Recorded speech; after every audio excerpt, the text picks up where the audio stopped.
ಯುವಕರ ತಂಡಕ್ಕೆ ಇದು ಎಂಕರೇಜ್ ಮಾಡ್ಬೇಕು ಅನ್ನೋದು ಕೂಡ ಸ್ವರಾಮೃತದ ಒಂದು ಇದು ಹೇಳ್ತೀನಿ. ಅಪ್ಪು ಇಸ್ ಮೈ ಹಸ್ಬೆಂಡ್ ಅಂತ ಹೇಳ್ತೀನಿ. ಅಪ್ಪು ಸರ್ನ ಯಾವತ್ತೂ ಮರೆಯಕ್ಕಾಗಲ್ಲ.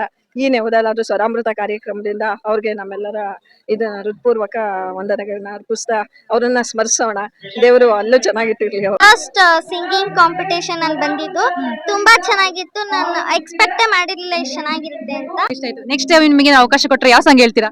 ಕಾಣದಂತೆ ಮಾಯವದು ನೀನೇ ಮಾತು ನೀನೇ ಮನಸ್ಸೆಲ್ಲ ನೀನೇ. ಬೆಂಗಳೂರಿಗೆಲ್ಲ ನಾವು ಹೋಗ್ಬೇಕಿತ್ತು ಈ ತರ ಪ್ರೋಗ್ರಾಮ್ಸ್ಗೆ. ಬಟ್ ಇದು ನಮ್ ತುಮಕೂರಲ್ಲಿ ಬಂದಿರೋದು ನಮಗೆ ತುಂಬಾ ಸಂತೋಷ ಆಗಿದೆ. ಬೊಂಬೆ ಹೇಳುತ್ತೈತೆ ಮತ್ತೆ ಹೇಳುತ್ತೈತೆ ನೀವೇ ರಾಜಕುಮಾರ. ಈಗಲಾದ್ರೂ ಸ್ವಲ್ಪ ಎಂಜಾಯ್ ಮಾಡಿದ್ದಾರೆ ಗಂಡ ಮನೆ ಮಕ್ಳು ಎಲ್ಲಾರನ್ನೂ ಮರೆತು. ಮ್ಯಾಮ್ ನಾವು ಶಿರಾಗಟ್ಟಿಯಿಂದ ಬಂದಿದ್ದೀವಿ. ಸ್ವರಾಮೃತ ಅಂತ ಹೆಸರಿಟ್ಟಿದ್ದಕ್ಕೂ ಸಾರ್ಥಕ ಆಯ್ತು ಅಂತ ನನ್ಗನ್ಸುತ್ತೆ. ನಾವ್ ಎಲ್ಲಿಂದ ಬಂದಿರೋದು? ನೀವು ತುಮಕೂರ?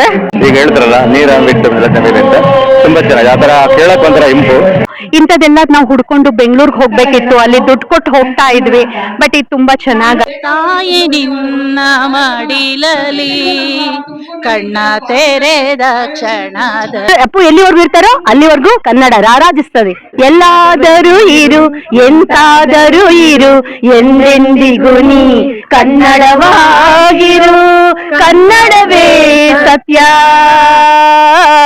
ಕನ್ನಡವೇ ನಿತ್ಯ.